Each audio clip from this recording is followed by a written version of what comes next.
How you doing? No, really. How are you doing? Welcome back to the Spurs Talk Show.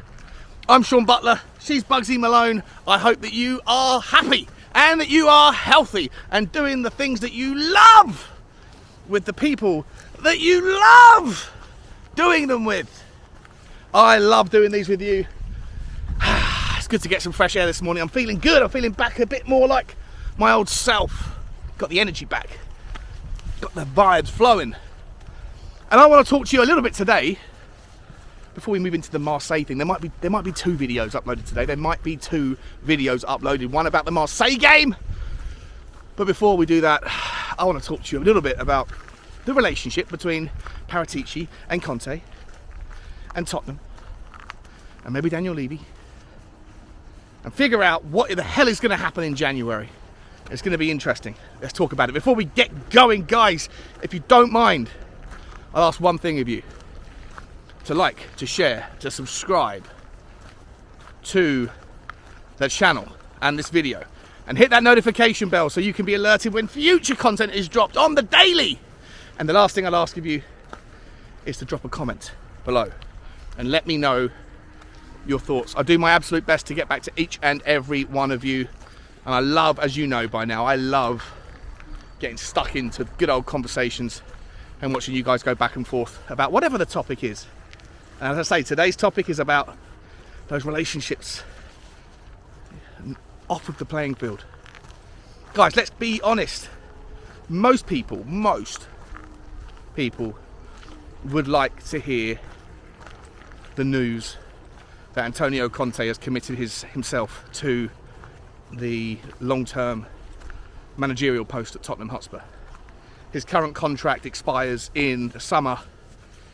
Harry Kane's contract expires next summer, which means in about 14 months' time, he could sign for free to anyone who wants to take him on and who he fancies joining the following summer.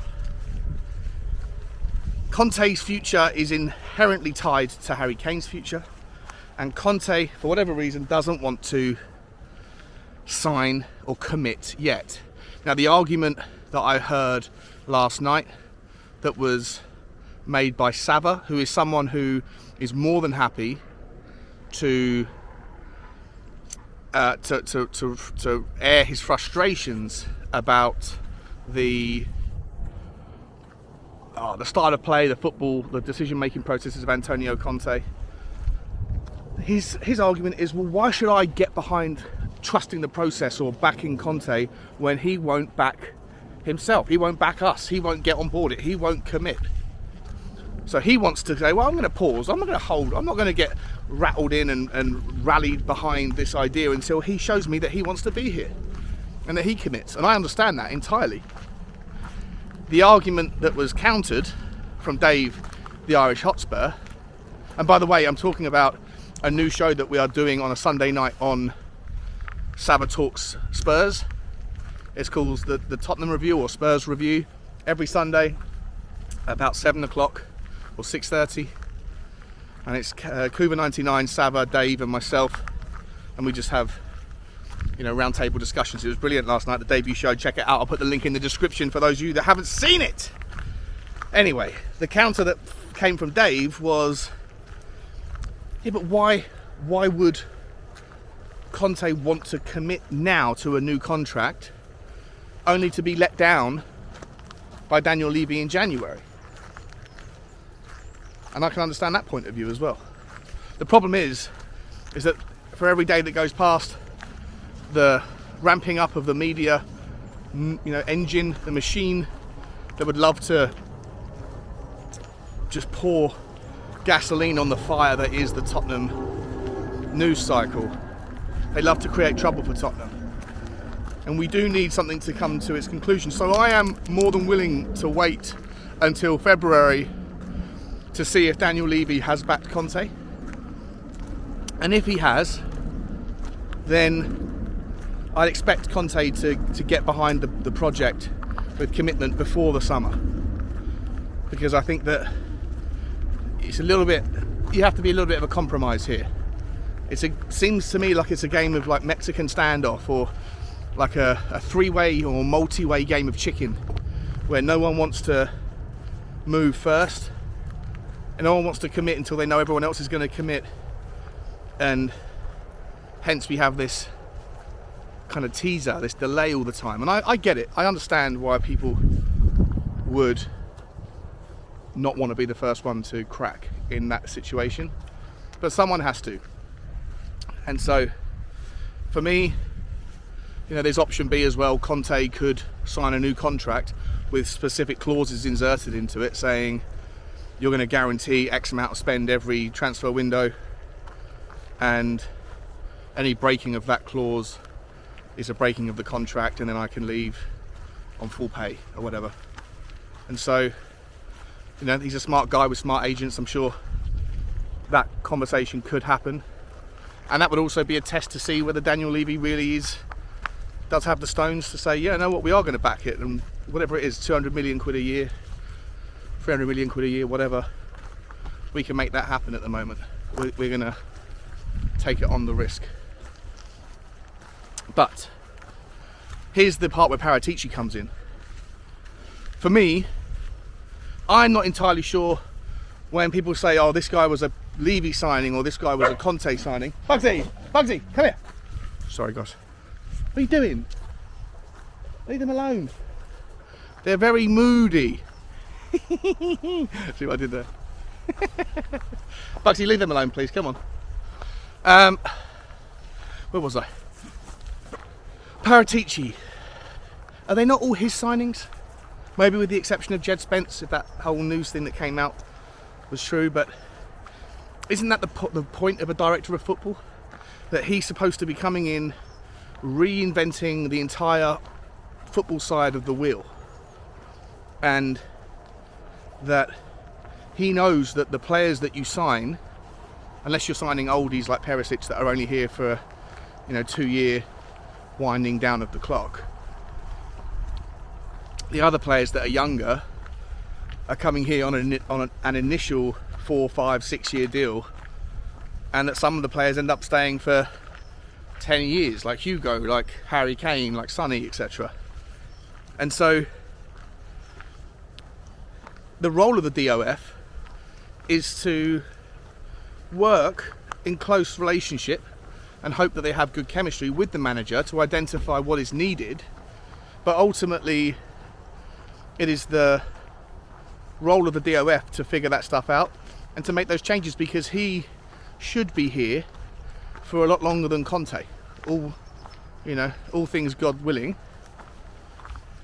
His time at Tottenham will be have a main seat at the table for a long time to come. Conte will, in all likelihood, either be gone in the summer or be around for 2 more years.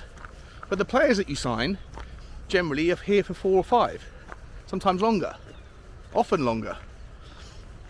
And for me, the concern then is, bearing in mind that Conte plays with a back 3 or a back 5, however you want to think of it, and that is far, far less frequently found than a back 4. Most teams in the Premier League, most teams around Europe play, in their leagues anyway, with a 4-3-3. Sometimes in Champions League you see them pivot to a back 3, but 4-3-3 is the most frequently by far found formation. And so the likelihood is that when Conte leaves, the probability is not that, I wouldn't say it's going to happen, but it more than likely would be a situation we'll find ourselves in, that the next managerial cab off the rank may not want players that have been signed with specific roles for a back 3.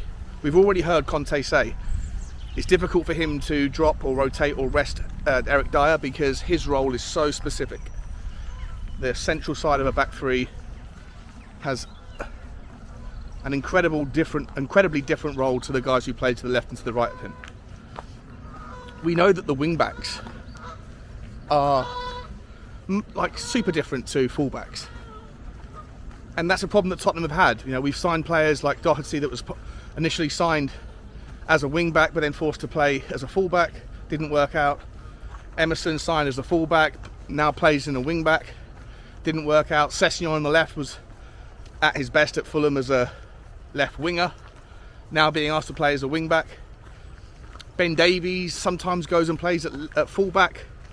You know, so it's a bit of a hodgepodge of positions, and there are real differences in those the back three, back four, or back five positions for each individual role. And for me, the concern is that once again, if you're backing Conte in the January window, and two of the roles that we all would like him to improve on is a competition or an improvement, an upgrade on a centre back, and hopefully a right wing back. I know the creative midfielder role as well, obviously, but we'll talk about that another day. For me, the concern is if you don't have a commitment from Conte that he's going to be around any longer than the summer, then do you go all out and buy a player that is a specific central centre back, knowing full well that if you sign him and spend a shed load of money on that guy, then Conte leaves and the next managerial cab off the rank doesn't play with the central centre back, he plays with a back four, then you're stuck with square pegs and round holes once again. Same thing could be argued about the right wing back. And so to counter that, you then have a situation where Paratici may find himself looking at versatile centre backs that are not kings of any position but princes of a few. And he would be doing that because he doesn't know whether or not the 5-year contract he's about to offer to someone is going to go on a player who is going to need to play in the centre of a back three or on the right or left of a back four once Conte makes up his mind on what he wants to do. You understand the dichotomy that I'm trying to express? I hope it's coming across that I completely understand the mechanics of why no one wants to move first in this Mexican standoff. I get it.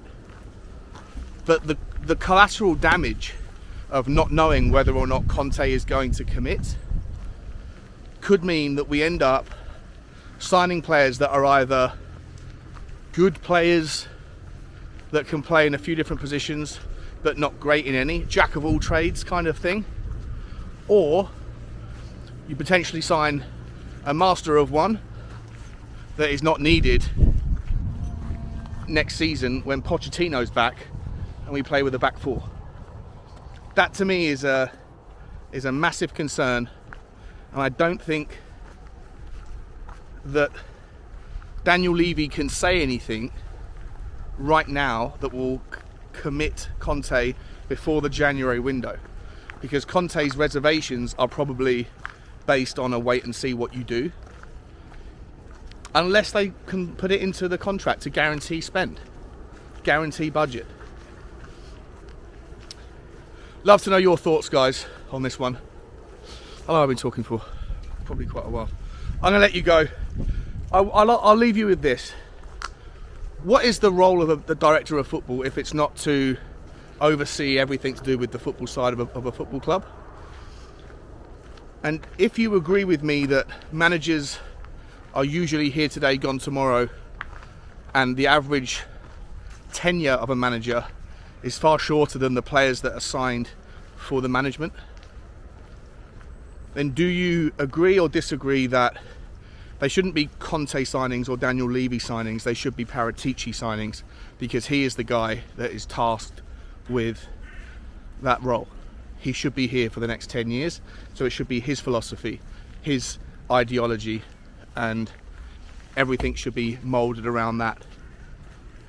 Or do you think, nope, it's Conte's the king, Conte's the guy who's the winner, he's the guy who's been proven to be a success, give him the tools and we'll take the risk to see if Conte will hang around after the starter for the main course? Let me know. If you think it is a hybrid, what allocation of weighting? Should it be 70-30, 60-40, 50-50? and in which direction? Love to know your thoughts on this one, guys. Like, share and subscribe. I'll see you for the next one. And as always, guys, as always, bye-bye.